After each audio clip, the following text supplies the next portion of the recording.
गुरु प्यारी साध संगत जी, आप सभी को प्यार भरी राधा स्वामी जी। आज जो हम आपको साखी सुनाने जा रहे हैं वो साखी भक्त सूरदास जी की है। भक्त सूरदास का जन्म उत्तर प्रदेश के आगरा जिले के मथुरा आगरा मार्ग पर स्थित रोनकता गांव में हुआ था। उनका जन्म लगभग 1478 ईस्वी में हुआ था। सूरदास अपना इष्ट श्री कृष्ण को मानते थे,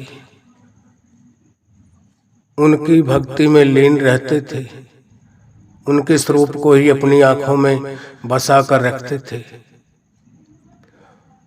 और उनके जब स्वरूप को अंदर बसा लिया तो उसने क्या काम किया कि वो मोह माया के जाल में नहीं फंसना चाहते थे।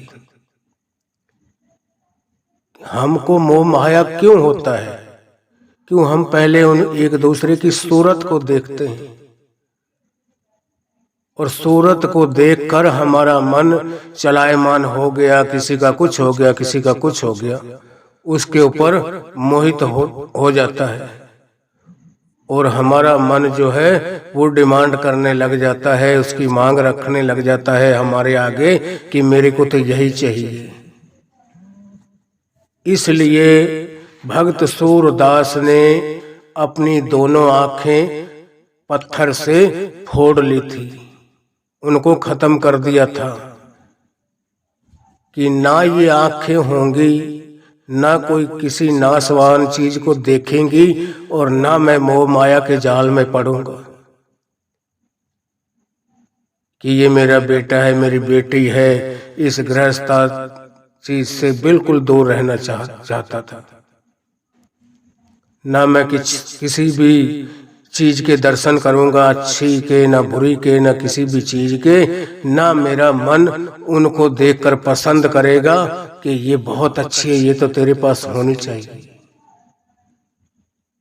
ये जो हमारी बाहरी आंखें हैं ना, ये हमारा असली मोह का कारण है। ये हमें फंसाते हैं। हम मन को तो दोष देते हैं, मन का तो बाद में काम है। पहले ये किसी भी चीज को ये आंखें देखती हैं और उसका फोटो हमारे अंदर में ले जाके हमारे मन के सामने खड़ा कर देती हैं और वो फिर मन भी देखता है और सोचता है हाँ भाई, है तो ये तेरे लायक, है तो बहुत खूबसूरत, ये तो तेरे को मिलनी चाहिए। किसी भी हालात में, किसी भी तरीके से इसको लेना पड़े, मगर इसको लेकर रहूंगा मैं। तो ये आंखें ही हर चीज की तस्वीर को बनाकर हमारे मन के पास ले जाती है। इसलिए संत भक्त सूरदास ने अपनी दोनों आंखें फोड़ ली थी, उनको खत्म कर दिया था कि ना ये आंखें किसी चीज को देखेंगी, कोई अच्छा स्वरूप आए या बुरा आए, किसी भी तरीके का आए, मैं खाली आवाज ही सुन पाऊं मगर किसी का स्वरूप, किसी का रंग रूप ना देख पाऊं। रंग रूप देखूं तो उस अपने जिसमें अपने इष्ट को मानता हूं, अपने श्री कृष्ण का ही अंदरली आंख से उनके ही दीदार करूं और किसी का दीदार मेरे मन के अंदर, मेरे हृदय के अंदर बैठना नहीं चाहिए। मेरे को और किसी का मोह प्यार मेरे शरीर रूपी घर में वास नहीं करना चाहिए, उसका ठिकाना नहीं बनना चाहिए। तो आज हम देखते हैं जितने भी मालिक के भक्त प्यारे हुए हैं, जिन्होंने भी उस परमात्मा को पाया है, प्रकट किया है, कितने कितने कष्ट, कितने कितने दुख सहन करने पड़े उनको। किसी महात्मा का भी इतिहास खोल के देखें, उसका दुखों से भरा हुआ जीवन गुजरा है। कोई संत महात्मा जो मालिक से मिला है मालिक का ही रूप बन गया है, वो आपको कोई भी ऐसा नहीं दिखाई देगा जिसके ऊपर कोई कष्ट ना आया हो, जिसको कोई दुख परेशानियों का सामना ही ना करना पड़ा हो। तो इसलिए उसने यह फैसला कर लिया कि मैं इस मोह माया के जाल में फंसूंगा ही नहीं। और जो ये आंखें, हमारी आंखें देखती हैं किसी भी चीज के ऊपर और उसके ऊपर आकर्षित हो जाती हैं और हमारे मन के अंदर उसकी तस्वीर लाकर खड़ी कर देती हैं, और मन फिर बार बार कहता है कि मेरे को तो वही चाहिए, वही मिले। कितना भी फिर भजन सुमरन पे बैठे, मालिक का ध्यान में बैठे, उसी चीज का स्वरूप हमारे आंखों के सामने खड़ा होगा। आंखें खोलो फिर भी और बंद करो फिर भी वही चीज दिखाई देती है। और यही चीजें हमें यहाँ उलझा कर रखती हैं, हमें फंसा कर रखती हैं। आज हम मालिक से क्यों नहीं मिलते? क्या वजह है, क्या कारण है ऐसा? सिर्फ यही है। अब ये 5 चीजें हैं जो हमें फंसाकर यहाँ उलझा कर रखती हैं। अब जैसे सबसे पहले उस भक्त सूरदास ने तो अपनी आंखों के ऊपर सारा फोकस किया, सारा जोर दिया कि ये आंखें ही हैं जो हमें हमेशा मालिक से नहीं मिलने देती। और बाहर की चीजों में, बाहर की जो फना होने वाली हैं, नाश होने वाली चीजें हैं, उन्हीं के अंदर हमें उलझा कर रखता है। तो उसने यह फैसला करके अपनी आंखें ही दोनों फोड़ ली थी, खत्म कर दिया था अपनी दोनों आंखों को, कि ना किसी चीज के ये रूप को देखेंगी और ना ही मेरे मन के अंदर उसका स्वरूप बनाकर खड़ा करेंगी कि वो कितनी बढ़िया थी, कितनी खूबसूरत थी, कैसा उसको हुस्न था। इसलिए इस फैसले को उसने सर माथे पर रखते हुए अपनी अंदर एक फैसला दृढ़ प्रण कर लिया था कि मैंने अभी इन दोनों आंखों को छोड़ना ही नहीं। इन आंखों ने कितने कितने ऋषि मुनि, कितने कितने मालिक के भक्त प्यारे हुए हैं, उनकी भक्ति को मिट्टी में मिला दिया। क्षण भर में ही सब कुछ खत्म हो गया। कितने पराशर ऋषि था, 60,000 साल तप करके आ रहा था, कहाँ मछुआरे की लड़की के ऊपर मोहित हुआ, अपने मन के ऊपर काबू नहीं पाया और सब कुछ खत्म कर दिया। कौन कौन से महात्मा कैसे कैसे हुए हैं जिन्होंने अपनी भक्ति को मिट्टी में मिला दिया। कितने कितने युग बीत गए, कितने हजारों वर्ष उन्होंने तप किया और थोड़ी देर में सब कुछ खत्म कर दिया।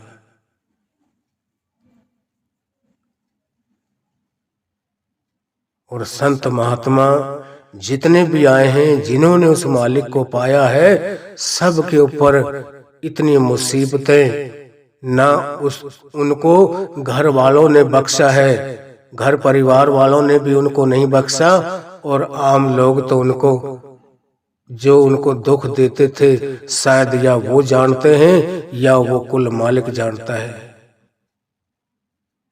संत तुकाराम जी थे, उसके घर वाली कितनी कड़वे स्वभाव की थी।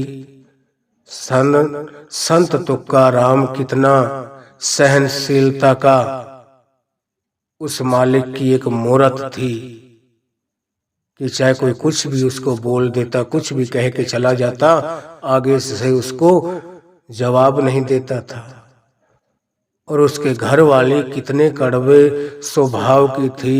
बेचारा एक बार भजन बंदगी पर बैठा था और उसके घर वाली ने सोचा कि घर में कुछ है नहीं और ये बैठा है मालिक के नाम पर, इसको मैं करवाती हूँ। और एक पतीला गर्म पानी का किया उबाल कर उसके सर के ऊपर डाल दिया। मगर जो सच्चे हृदय से सच्चे मन से मालिक की भक्ति करते हैं, मालिक उनकी भक्ति की लाज जरूर रखता है। उसको कुछ नहीं होने दिया। उसी वक्त उसकी जो आग थी वो संत महात्मा अपने ऊपर ले लेते हैं। विधि चंद था बाबा जी के दुसाले लेकर, जब एक भट्ट के अंदर, पहाड़ के अंदर बढ़ गया था, पीछे से दुश्मन लगे हुए थे उसको खत्म करने वाले, और उसके पास में दुसाले थे गुरु साहब के। अब उनको ये था कि इनकी ये बेअदबी करेंगे, इनको जलाएंगे, इनको फाड़ेंगे, इनके ऊपर पता नहीं क्या हालात करेंगे। मैं चला जाऊं कोई बात नहीं, मगर ये मेरे गुरु के जो दुसाले हैं इनको कुछ नहीं होना चाहिए। और जब दुश्मन पीछे लगे हुए थे, इधर उधर देखा कोई जगह नहीं थी छिपने की, तो एक भाड़ जल रहा था, जिसमें से पुराने वक्तों में भाड़ हुआ करते थे, भड़बूंजे भाड़ चलाया करते थे, और लोग उनसे अनाज को भुनवा कर लाया करते थे। जौ के दानों को भुनवा कर लाते, चनों को भुनवा कर लाते थे, किसी ने गेहूं का बनवाया, किसी के चावल के, किसी के मक्का के भुनवा कर वो लाते थे। उस भाड़ के अंदर वो दुसाले लेकर गुरु जी के अंदर बढ़ गया था विधि चंद। और उनके जब गुरु को पता था, उसने कहा, उसने उसकी पूरी आग अपने शरीर के ऊपर ले ली थी। भाड़ जल रहा था, बिल्कुल तपा हुआ था, और उन दुसालों को लेकर वो भाड़ के अंदर बढ़ गया था जलते हुए कि मैं अपने आप को भी खत्म कर दूंगा, इन दुसालों का भी संस्कार हो जाएगा मेरे साथ ही, कोई बात नहीं, मगर ये दुश्मन इनके साथ कोई गलत व्यवहार ना करे, इनके ऊपर कोई गलत चीज का वो ना करे, इनकी बेअदबी नहीं होनी चाहिए। तो गुरु तो अंतर्जामी थे। उसी वक्त गुरु बैठे हुए थे, कितनी दूर बैठे थे, वहीं से गुरु ने कहा कि फटाफट करो, मेरे ऊपर पानी के घड़े डालो, मेरा शरीर जला जा रहा है। क्यों? उसकी जो आग थी भाई विधि चंद की, बाबा जी ने अपने शरीर के ऊपर ले ली थी पूरी आग, और उसको ऐसे की ऐसे वहां वो दुशालों को भी कुछ नहीं हुआ, ना ही विधि चंद को कुछ होने दिया। यह है शब्द की ताकत, जिसको हम कहते हैं शब्द। आज जो मैं बोल रहा हूं ये भी शब्द है, ये वर्णात्मक शब्द है। अंदर जो है संत धुनात्मक शब्द के साथ जुड़ चुके होते हैं, और वही अपना रूप अख्तियार कर लेते हैं, उसी का रूप बन जाते हैं। तो जब वो विधि चंद भाड़ के अंदर बड़ा हुआ था, गुरु साहब ने अपने सेवकों से कहा कि फटाफट करो, मेरे ऊपर पानी के घड़े डालो भर भर के। कितने ही घड़े डलवाए, जब वो उनकी पूरी आग उसने अपने शरीर के ऊपर ले रखी थी, जब उनका शरीर ठंडा हुआ, वो दुश्मन चले गए वहां से कि वो विधि चंद तो बस अब खत्म हो गया। आग से इतनी आग की लपटें निकल रही हैं, इसके अंदर तो कुछ दिखाई नहीं दे रहा। जब घंटे आध के अंदर वो वहां से सब के सब चले गए, तो विधि चंद उन दुसालों को लेकर और उस भाड़ के अंदर से सही सलामत, जिसको कुछ नहीं हुआ, और ऐसे के ऐसे जलते भाड़ में से बाहर निकलकर गुरु साहब के पास चले गए थे। उस वक्त तक भी गुरु अपने शरीर के ऊपर पानी के घड़े पर घड़े भरवा भरवा कर डलवा रहे थे कि भाई मेरे शरीर को आग लग रही है, मेरा शरीर जल रहा है, फटाफट करो, मेरे ऊपर पानी भर भर के डालो। अब वो किसकी आग थी? अपने प्यारे की, जो उसका सच्चा सेवक था। इसीलिए हमारे बाबा जी भी कहते हैं, ऐसे बनो जिनकी लाज हमारा संत सतगुरु खुद रखे। ऐसे जिज्ञासु बनो जो आप भी तर जाएं और अपने कुल परिवार को भी तरा कर ले जाएं। आप तरें सगले कुल तारे। वो आप भी भव सागर को पार कर जाते हैं और अपने कुल परिवार को भी करा कर ले जाते हैं। हमें ऐसी भक्ति करनी चाहिए। अब बात चल रही थी संत तुकाराम जी की। तो तुकाराम के ऊपर जब वो गर्म पानी डाला, उस मालिक ने उसी वक्त उसको ठंडा कर दिया, उसको कुछ नहीं होने दिया। तो उसके जो गुरु थे उसने उस सारी गर्म जो उसकी आग थी, जो जलन थी, सारी अपने शरीर के ऊपर ले ली थी।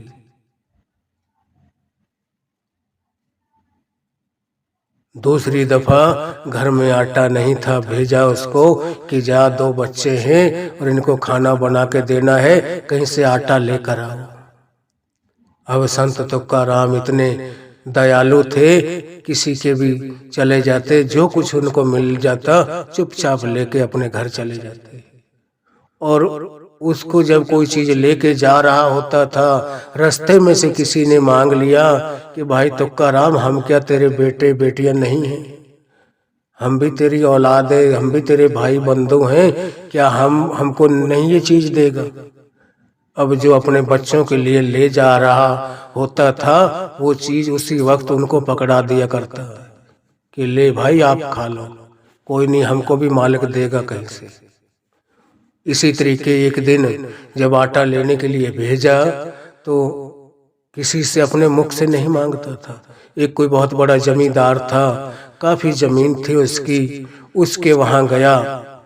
उन्होंने जब देखा, वो जो बड़ा उनका बुजुर्ग था वो बैठा था, उनको जानता था कि ये भाई मालिक का प्यारा है, हर वक्त उसी के रंग में रंगा रहता है। तो जब संत तुकाराम वहां गए तो वो कहने लगे, आओ महात्मा जी, आओ महात्मा जी, बैठो। और उस बुजुर्ग ने अपने बच्चों को भेजा कि जाओ भाई, महात्मा जी आए हैं, इसके घर परिवार वालों के लिए आप गन्ने लाओ। उसने 2-3 किला गन्ने बुआई किए हुए थे, जिसका गुड़ बनता है। तो उसकी जो परिवार वाले सदस्य थे वो गए और 15-20 किलो का एक गड्ढा बनाकर गंडों को काटा। अच्छे लंबे गंडे थे और छील छाल कर कंप्लीट करके 2 जगह से बांध कर उसके सर के ऊपर रखवा दिया कि ले तुकाराम जी ले जाओ, आप भी चोखना और आप अपने बाल बच्चों को भी चोखाना। अब लेने तो वो आटा गया था, मगर उसने आटा नहीं मांगा, जो कुछ मिलता था वो ही लेके चले जाते थे। अब जब वो उन गंडों को ले जाकर, जो गन्नों की पोट को सिर के ऊपर रखा हुआ था, और रास्ते में जा रहे थे, अपने गांव में से जब गुजर रहे थे, उनका घर गांव से बाहर की तरफ था और इधर के सिरे से वो गली में बढ़े तो लोगों ने देखा, कहने लगे, अरे तुकाराम, आज तो आप गन्ने लाए हो, आज तो हमें गन्ने दोगे आप? क्या आप हमको नहीं दोगे? हम आपके भाई बंधु नहीं हैं, हम भी आपके बच्चों के समान हैं। उसने जो वो गन्नों का सिर के ऊपर गड्ढा रखा हुआ था वहीं के वहीं डाल दिया। और सब ने मजाक में सब ने, किसी ने 1 खींचा, किसी ने 2 लिए, सारे गन्ने उसके गांव वालों ने ले लिए चूसने के लिए। लास्ट में उसके पास एक गन्ना बचा, जिसको लेकर संत तुकाराम जी अपने घर गए। अब घर से सुबह 8-9 बजे के निकले हुए थे, वापस 1-2 बजे पहुंचे और हाथ में एक गन्ना था। अब रास्ते में सोचते जा रहे हैं कि हम आदमी 4 हैं, 2 बच्चे हैं और 2 मियाँ बीबी हम हैं, गन्ना एक है, कैसे बांटेंगे इसको? 2 बच्चे हैं, वो अपनी अपनी तरफ खींचेंगे, घर वाले ने आटा लेने के लिए भेजा है, कैसे क्या रहेगा? जैसे ही संत तुकाराम ने अपनी घरवाली को गन्ना पकड़ाया कि ले भगवान, ये गन्ना ले और इन बच्चों को भी बांट के दे, और आप भी इसमें से 1-2 पूरी लेके वो भी तू भी चूस ले, इसी से गुजारा कर लेंगे, आज नहीं मिला कहीं से कोई आटा दाना। अब वो गुस्से में लाल हो रखी थी। उसको गुस्सा आया हुआ था बहुत ज्यादा। सुबह से वो बैठी हुई थी इंतजार करते, 1-2 बज चुके थे। तो जैसे उसने वो गन्ना पकड़ाया, उसी वक्त वो गन्ना लेकर उससे संत तुकाराम से और उसके सिर में प्रहार किया। और उस गन्ने को जैसे उसके सिर में मारा, कहने लगी, इस गन्ने को मैं तेरे सिर में मारूं? मैंने लेने भेजा है आटा आपको। जैसे ही संत तुकाराम के सर में वो गन्ना मारा, उसी वक्त उस गन्ने में से बराबर के 4 टुकड़े हो गए। तो उसने जो उसके 4 टुकड़े 4 हिस्सों में बट चुका था वो गन्ना बिल्कुल बराबर नपत का, तो उसने एक अपने घर वाले के लिए रख दिया और 2 टुकड़े उठाकर एक एक दोनों अपने बच्चों को एक एक पकड़ा दिया और एक टुकड़े को लेकर आप चूसने बैठ गया। कितनी दया थी, कितनी नम्रता थी उनके अंदर। अगर कोई आज के वक्त का पति जिसकी औरत ये नौबत उसके साथ कर दे, उसका क्या हाल करेगा, हम खुद हिसाब लगा के देखें। उसको तो मार मार के उसका भूत बना देगा और घर से निकाल देगा, कहेगा जा तू मेरे काम की नहीं है, मैं सारी जिंदगी ऐसे ही बिता लूंगा, बिगर औरत से रह लूंगा, मगर मेरे को ऐसी अपनी बेइज्जती, ऐसी बेअदबी नहीं करवानी है, ताकि लोग मेरे को कहीं चलने ना दे, हर जगह मेरे को ताने लगे कि तेरे को देखा हुआ है, तेरी तो घर वाली तेरी अच्छी मरम्मत करती है। कौन सा संत महात्मा है जिसने दुख कष्ट सहन नहीं किए? सिखों का गुरु अर्जुन देव था, जिसको तत्ती लोह के ऊपर गर्म तवे के ऊपर बैठाकर और नीचे आंच जला रखी थी और गर्म बालू रेत को करके बिल्कुल आग की तरह और उसके सर के ऊपर डाल रहे थे। बाकी पलाश संडासी से उसके मांस को, उसकी मांस की बोटियों को उपाड़ उपाड़ कर नीचे डाल रहे थे और वो कह रहा था, तेरा भाना मीठा लागे।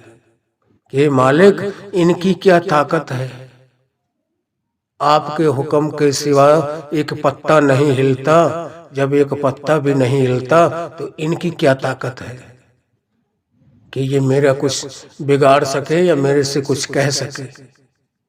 ये सब कुछ आप ही करने वाले हैं। जैसे संत सरमद ने उन जल्लादों को देखकर हंस पड़ा था वो, और संत सरमद के ऊपर क्या फतवा लगाया, वहां के जो मुसलमान था, बड़ा राजा था वहां का, उसने उसके ऊपर फतवा लगाया कि एक तो ये कपड़े नहीं पहनता और एक ये नमाज नहीं पढ़ता, शरीयत की बेअदबी करता है, और उसके ऊपर फतवा लगा दिया कि इसका सर कलम कर दिया जाए। और वो तो मालिक के रंग में रंगा हुआ था, उसकी इबादत में उसकी लौ हर वक्त उसके साथ जुड़ी रहती थी। और जब उसका सर कलम करने लगे, और उससे आखिरी वक्त आज भी जिसको फांसी की सजा होती है, उससे पहले पूछा जाता है कि भाई बताओ, आप कुछ खाना चाहते हो, किसी से कुछ कह के जाना चाहते हो, किसी से मिलना चाहते हो, या अपनी जो प्रॉपर्टी है, अपनी जमीन जायदाद, वो विरासत किसी के नाम लिख कर जाना चाहते हो, आखिरी वक्त पे पूछा जाता है। आज भी, उस वक्त भी संत सरमद से पूछा था कि संत सरमद जी, अब आपका जो सर है आपके धड़ से जुदा हो जाएगा थोड़ी देर बाद, आपकी लास्ट मौका है आपको कि आप कुछ कह के जाना चाहते हो, किसी से मिलना चाहते हो, किसी चीज खाने की कोई इच्छा हो आपके अंदर। तो संत सरमद ने उन जल्लादों की तरफ देखकर वो हंस पड़ा। जब वो हंसा तो जो जल्लाद थे बड़े हैरान थे, कहने लगे कि आज तक हमने जितने भी लोगों का धड़ से सर जुदा किया है, जितने भी लोगों का सर कलम किया है, वो तो रो रो कर बुरा हाल कर लेते, और हमारे पैरों में पड़ते हैं कि भाई मालिक के प्यारों मेरे को बचा लो। भाई मैं तुम्हारे आगे हाथ जोड़ता हूँ। मैं बहुत गिड़गिड़ाते थे कि मेरे छोटे छोटे बच्चे ही परिवार है, कहाँ कहाँ धक्के खाते फिरेंगे वो। मैं कमा कर लाता हूँ, चाहे मैं चोरी ठगी करके लाऊं, चाहे किसी भी तरीके से लाऊं, मैं उनका पेट पालन कर रहा हूँ। उनसे भी हम कहते हैं कि भाई हमें भी राजा का हुक्म है, यहाँ का बादशाह का हुक्म है, अगर हम उसका हुक्म नहीं मानते हैं तो हमारे भी जन बच्चे को कोल्हू में पिलवा देगा, हमारे भी सारे परिवार को खत्म करवा देगा वो। हमको भी इस चीज की मजदूरी मिलती है, हम भी एक नौकरी कर रहे हैं, क्या करें, हम मजबूर हैं, हम बचा नहीं सकते। तो हम भी, हमारे आगे तो आज तक जिसका भी हमने सर कलम किए उसका तो बहुत बुरा हाल हो जाता है। और जब संत सरमद से ये बात पूछी गई और उनके माथे की तरफ, उनके चेहरे की तरफ गौर से देखा क्षण भर और हंस पड़े। क्यों? उनके अंदर से भी उसके मालिक के दीदार हो गए थे। इस बात का जब उन जल्लादों ने पूछा संत सरमद से कि भाई आप हंसे क्यों? आपके चेहरे के ऊपर वही रूहानियत रंग, वही खुशी, वही उमंग, कोई आपको डर नहीं, कोई आपके अंदर कोई झिझक नहीं कि भाई मैं मर रहा हूँ, इस दुनिया से जा रहा हूँ। उसने संत सरमद ने आगे से जवाब दिया जल्लादों को कि भाई मर कौन रहा है, मारने वाला भी वो आप है और मरने वाला भी वो आप ही है। यहाँ किसी की ताकत नहीं कि किसी को कोई मार दे, कि तुम्हारे अंदर भी वही खुदा बैठा हुआ है, वही परमात्मा है और मेरे अंदर भी वही है। मर भी आप रहा है, मार भी आप रहा है। तो उनको देखकर वो हंस पड़े थे। जब इस चीज की उनको ये सब कुछ बताया संत सरमद ने, तो वो बड़े हैरान रह गए उनकी बात को सुनकर।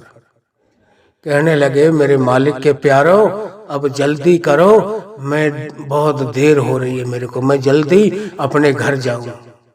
मैं तो यहाँ नरक में फंसा हुआ हूँ और रात दिन पुकार करता हूँ मालिक के आगे, उसकी इबादत करता हूँ और उस मालिक से कहता हूँ कि हे मेरे मालिक, मेरे को इस मोह माया के जाल से, इस त्रिलोकी से निकालकर अपने सतलोक में ले चलो, अपने निज घर ले चलो। आप, मेरे को पता नहीं कितने जन्म बीत गए, कितने युग बीत गए हैं जब से रूह सतलोक को छोड़कर आई है, आज तक वापस जाकर परमात्मा की गोद में बैठी ही नहीं, उनसे जाकर मिले ही नहीं है। तो संत सरमद कहने लगे उन जल्लादों से कि भाई अब टाइम मत लगाओ, जितना जल्दी हो सके मैं अपने निज घर जाऊं ताकि मेरे मन को ठंडक मिल सके, मेरे मन को शांति मिल सके। जो सच्चा सुख है अब मेरे को मिलने की घड़ी, वो शुभ घड़ी जो आ चुकी है। और कितनी खुशी थी उसको कि वो बयान नहीं कर सकते थे। एक दफा जो जीते जी मरकर कमाई करके उस घर को देख लेता है ना, तो ये दुनियादारी जो आज हमें बहुत अच्छी लग रही है इस महतलोक में, ये तो उसको एक गंदगी का ढेर दिखाई देती है। और रात दिन वो पुकारे, वो जीव करता है कि मेरे मालिक मेरे को जितनी जल्दी हो सके वहां यहाँ से निकाल ले। वो रोता है, रात दिन रोता है, उस मालिक के आगे फरियादें करता है कि हे मेरे मालिक, मैं अब इस गंदी दुनिया के अंदर, ये गंदगी से भरा हुआ है, अवगुणों से भरा हुआ है पूरा महतलोक, और मैं अब यहाँ रहना नहीं चाहता, मेरे को जल्दी अपने निज घर वापस ले चलो। और जिसने अंदर एक दफा वो मालिक के दीदार कर लिया हो, वो अपनी रूह को सतलोक तक पहुंचा दिया हो, उसको फिर इतनी खुशी होती अपने मरने की कि अपने शादी ब्याह की किसी को नहीं होती। जैसे संत कबीर साहब ने भी जब कमाई करके अंदर उन खंडों ब्रह्मंडों को लांघते हुए सतलोक तक पहुंचा, तो जब अंदर गया सचखंड में, वहां की तो आनंद इस जीव में ताकत नहीं है कि हम बयान करके बता सके। जब उसकी रूह नीचे आई तो रात दिन यही पुकार करता था कि मालिक मेरे को जल्दी यहाँ से निकाल ले, जल्दी ले चल, मैं ये शरीर त्यागना चाहता हूँ। उस वक्त उसने यह श्लोक बोला था, जिस मरने ते जग डरे मेरे मन आनंद, मरने ही ते पाइये पूरन परम आनंद। कि आज जिस मरने से पूरा जग, पूरी सृष्टि डरती है, आज उस मरने से मेरे को इतनी खुशी है कि मेरे अपने ब्याह शादी किसी भी खुशी का, कोई जो हम अपने घर पे कोई खुशी का काम करते हैं, किसी चीज में इतनी खुशी नहीं है जितनी आज मेरे को अपने निज घर जाने की खुशी है कि हे मेरे मालिक, मेरे सतगुरु, मेरे को अब जल्दी ले चल, मैं यहाँ रहना नहीं चाहता। अब ये घर कब तक अच्छा लगता है, जब तक हम उस घर को देखते नहीं हैं। हमारे बाबा जी भी फरमाते हैं, ओ रस आवा ये रस नहीं भावा। कि जब वो रस आना शुरू हो जाए, वो अमृत रस पीने लग जाए, फिर ये दुनिया के रस भोग सब फीके पड़ जाते हैं, कोई चीज अच्छी नहीं लगती उसके आगे। आज वो आनंद, वो खुशियां कौन ले रहा है? हमारे अंदर 5 चोर बैठे हैं, 5 डाकू बैठे हैं, काम, क्रोध, लोभ, मोह और अहंकार। हम ना इन 5 विकारों को निकालें और ना हमें वो सच्चा सुख मिल सके। जब तक हम अपने आप को अपने मालिक के, अपने सतगुरु के प्रति सरेंडर नहीं करेंगे, उनमें लीन जजब नहीं हो जाएंगे, जब तक हमें सच्ची खुशी मिलने वाली नहीं है। तो आज की साखी में आपने इतना कुछ सुना। अगर यह साखी आपको अच्छी लगे तो हमारे रूहानी साखियां चैनल को लाइक व सब्सक्राइब करना ना भूलें जी। राधा स्वामी जी।